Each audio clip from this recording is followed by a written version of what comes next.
Tretinoin is probably the most studied skin active that has the biggest impact on the skin with the most data supporting its benefits in the skin. Tretinoin can increase collagen, increase elastin, help with texture, shrink pore size. It's useful for acne. It has potent anti-aging effect, minimizes UV damage, fade brown spots. It thickens the skin. I did go through a purging process. After I started seeing the blackheads go away, my acne lesions go away, rough hard bumps, I used to get them on my forehead. After those started minimizing, my skin started looking beautiful and it started looking good. Hi my beauties, I wanted to dedicate a video just to tretinoin and tretinoin use. Although I do lasers and use medical grade skincare products, tretinoin is something that I've used personally for the last 25 years and has had an amazing impact on my skin. And although tretinoin can be a very beneficial skin active, the path to get there may be tricky. So hopefully after watching this video, it'll provide a little bit more insight about tretinoin and its use.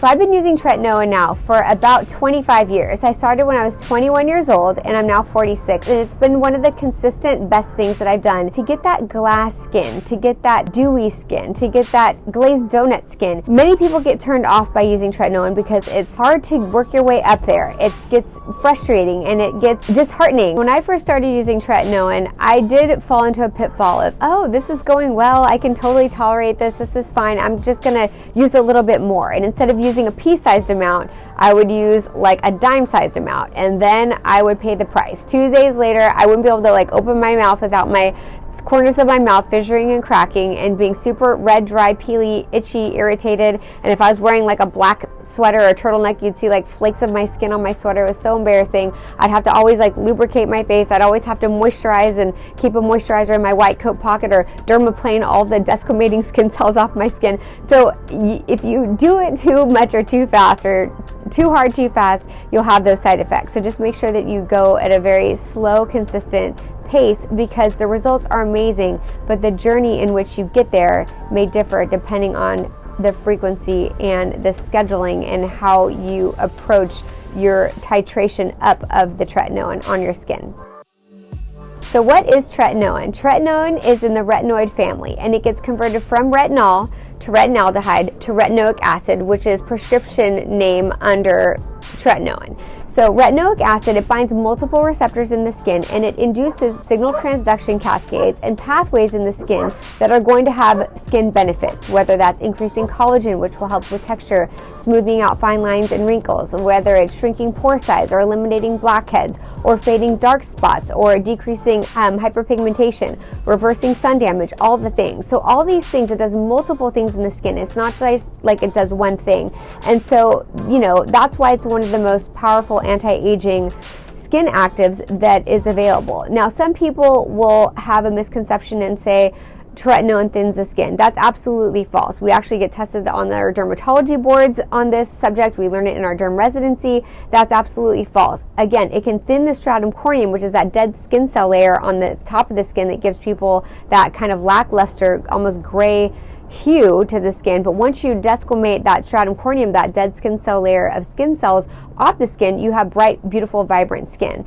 And it thickens the dermis where all of the extracellular matrix proteins, including collagen and elastin, are. So you have your retinol, then you have your retinaldehyde, and then you have your tretinoin, aka retinoic acid. And they all have benefits in the skin, but retinoic acid has the most potent anti-aging effects, which is why it's prescription strength. And a lot of people, there's two misconceptions out there, and a lot of people won't recommend tretinoin. And to be honest, people who don't recommend tretinoin are usually not people who could prescribe it in the first place. So just take that into consideration, because now in the world of like online sales and marketing and skincare and false advertising, false fake science, many people who don't recommend tretinoin are people that couldn't sell it in the first place. So just be mindful of that. Second is that people will say that tretinoin thins the skin, and that's a total misconception. Tretinoin and retin-A thicken the skin. The dermis, the papillary and reticular dermis, where all those extracellular matrix proteins are, the collagen, the elastin, all those structural proteins that give kids' skin that smooth, bouncy contour and turgor, that gets increased with tretinoin. They've done histological stains analysis, clinical research trials, randomized controlled trials. There's overwhelming data showing that tretinoin thickens the skin. It doesn't thin the skin. It takes off that dead skin cell layer, so that part gets thin, but you don't want a thick stratum corneum layer anyway. So how tretinoin works. Tretinoin binds multiple receptors that are attached to what we call signal transduction cascades, or pathways in the skin that do different things. So you can think of tretinoin as a key, and it's opening multiple locks on multiple doors that are leading down multiple pathways that have different endpoints.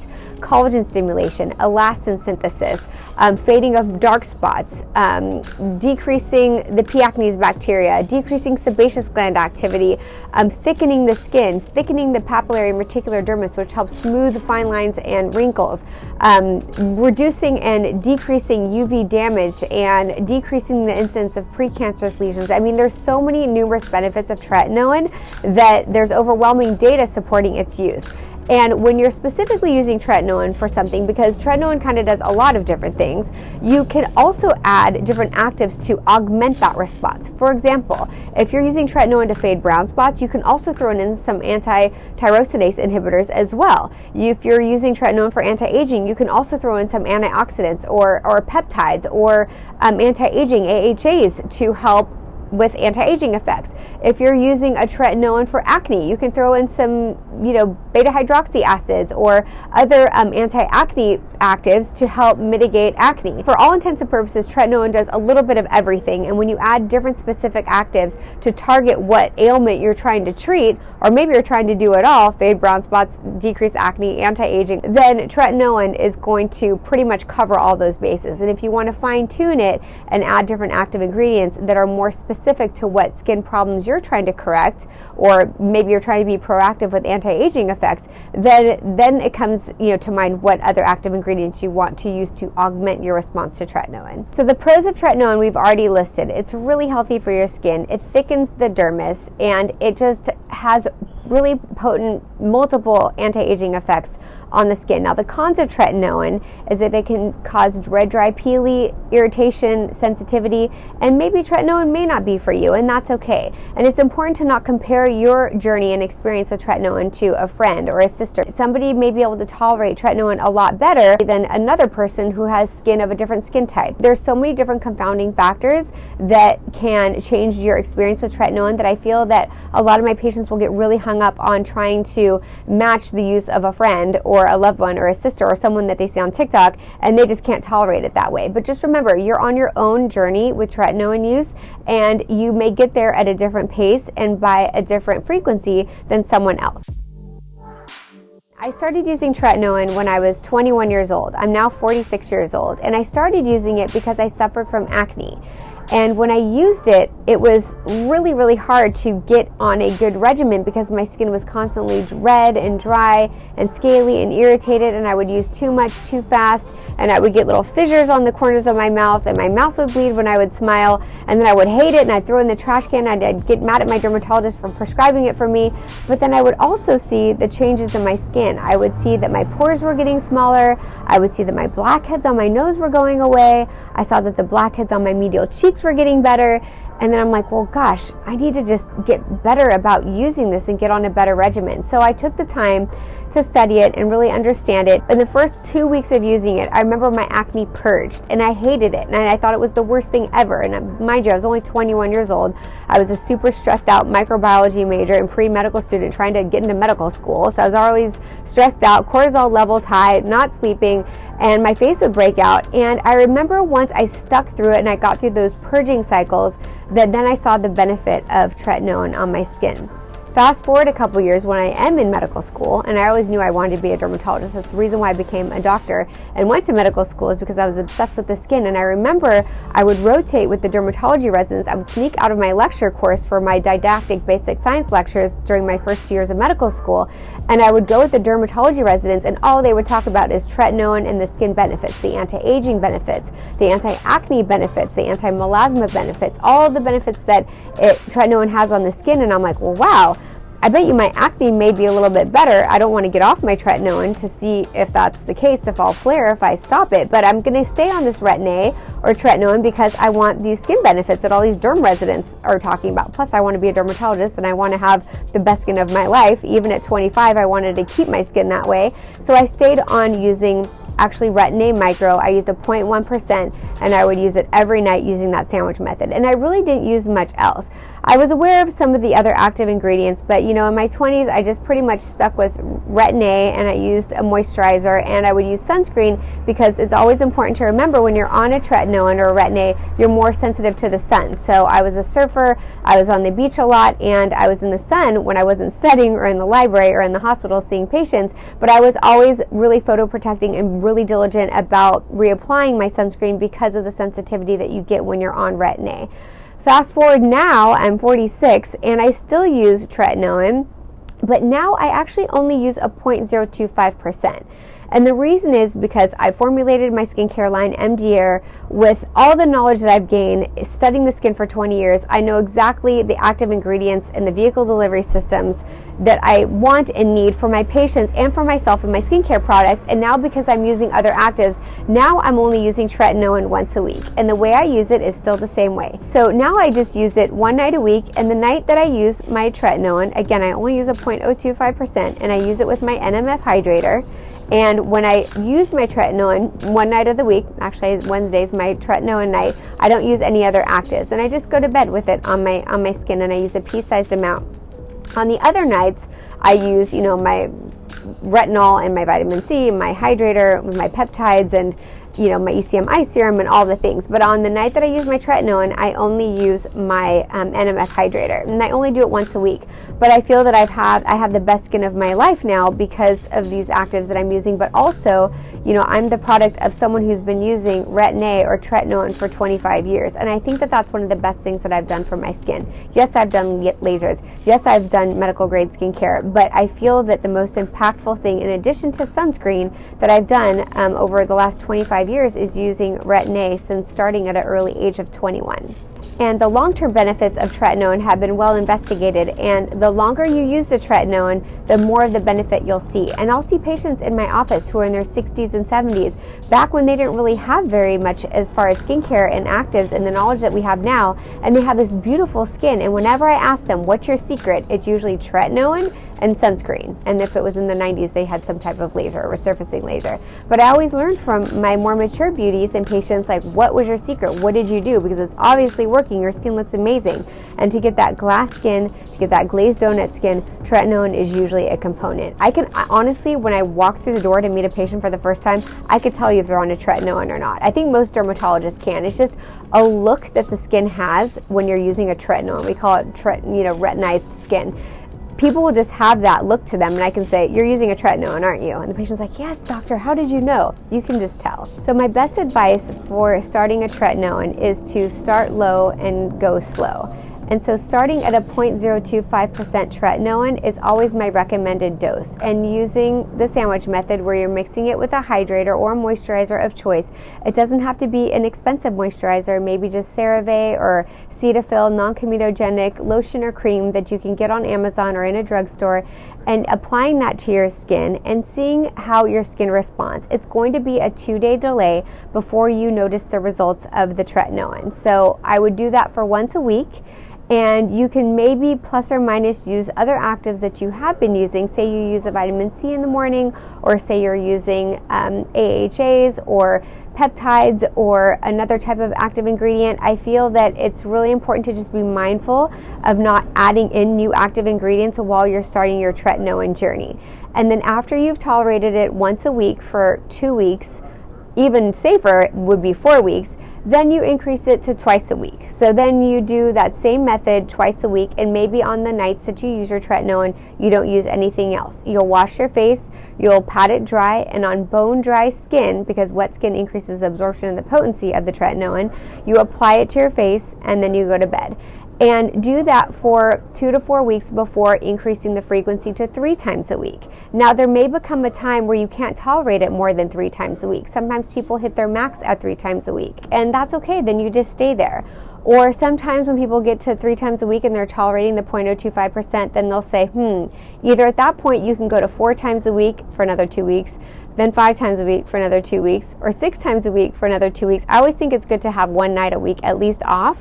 Or what you could do at that point where you're using it 3 times a week, bump it up to 0.05% from your 0.025%. So there's different ways that you can do it, but always go low and slow. And so that means that if you're going to increase the frequency, you don't increase the potency or the strength or the percentage of it. And if you want to increase the percentage of it, make sure that you're just starting back at once a week and you're not using any other actives on the evening that you're using your tretinoin. And some people will ask, why do you have to use tretinoin at night? Tretinoin gets inactivated by UV light, so it's always important to wear it at night.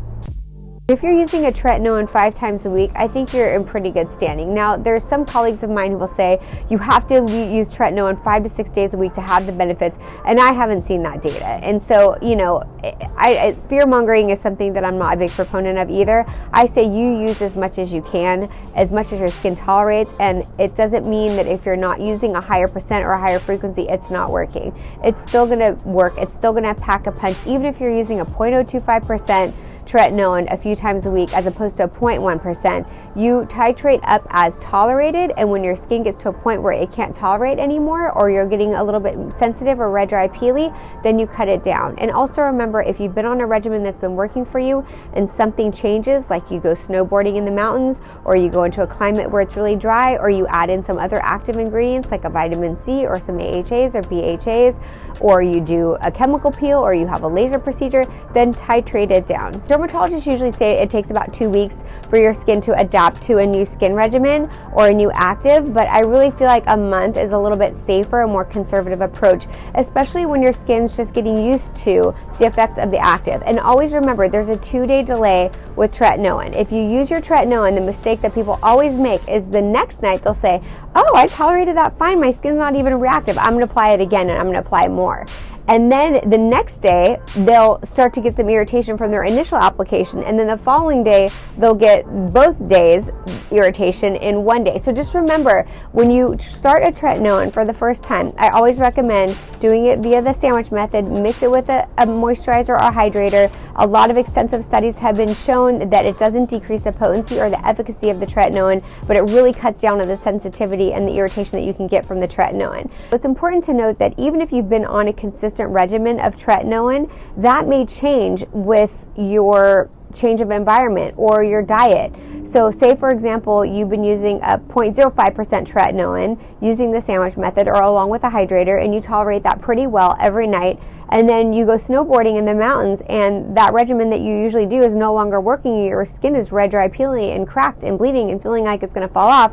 It's just that change in climate and temperature will have an effect on how your skin responds to it. So just be mindful of that. So I just got out of the shower and washed my face, and I wanted to show you an alternative if you didn't want to use a tretinoin. So the RxR Retinol by MD Air is a microencapsulated liposomal retinol. It's a 1% retinol, but it packs a punch with efficacy, but it doesn't cause all that sensitization because of the way that it's engineered and formulated and stabilized. So it stays within the nucleus of the cell. It doesn't go into the extracellular space where it can recruit inflammatory cascades. And in English, what that means is it stays inside the part of the cell where it finds receptors, and it increases pathways that are going to do all the things that you want a retinoic acid receptor binding ligand to do. I guess that's not in English.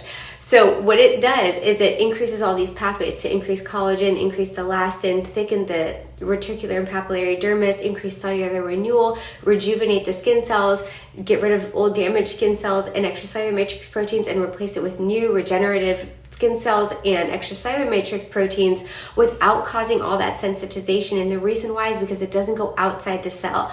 When retinol or retin-A or vitamin A derivatives go outside the cell, it recruits a bunch of immune cells, and that causes that red, dry, peely effect. But when you just have a smarter retinol that just stays where it needs to have the effect and not cause all this damage, extracellularly, it's just more effective. So for people who don't want to start a tretinoin, you can start the RxR Retinol. And so usually what I do is I'll do one pump of it, and I'll apply it to the planes of my face, and then I apply it to the planes of my face, and I try to avoid around my mouth and around my eyes too, but you can see it's just pretty much, the same effect as a tretinoin, but a little bit less strong, which is why it can be available non-prescription strength and over the counter. A little added bonus, so I hope I don't fry my skin off because I just put on some retinol, but I want to demonstrate how to use tretinoin.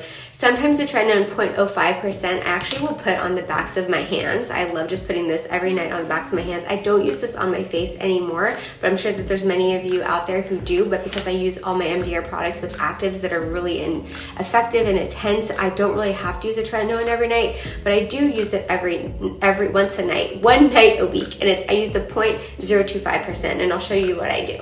So I take my NMF hydrator, and I usually will put a couple pumps of this. Sorry, it's like a loud noise. I'll put a couple pumps of this over my face, and then I'll massage it in. This is called the sandwich method. And then what I'll do is I'll get a pea-sized amount of my 0.025 tretinoin, and I'll add maybe a pea-sized amount. That big, it's smeared, but it's actually a pea-sized amount. And then I mix it with 2 pumps of my NMF hydrator, and then I mix it up in the palm of my hands, and I just kind of mix it up, and then I just kind of distribute it over my face. Now I just put the retinol on, so don't try this at home, folks, because this might make your skin totally become irritated and peel off. But I wanted to show you guys what I do. So that's how I apply my tretinoin. So you saw how I apply my retinol, my RxR retinol, and my tretinoin, and that's it. And that's how I put on my tretinoin. Sometimes I'll put it on my neck and chest as well, but usually I'm using my neck tight serum instead. So that pretty much covers all bases, and I don't really need the need for a 0.025% tretinoin. But should you decide to use it once a week, I think that's a great thing too. Everyone's different. Everybody has different skin types, different skin thicknesses, and different sensitivities.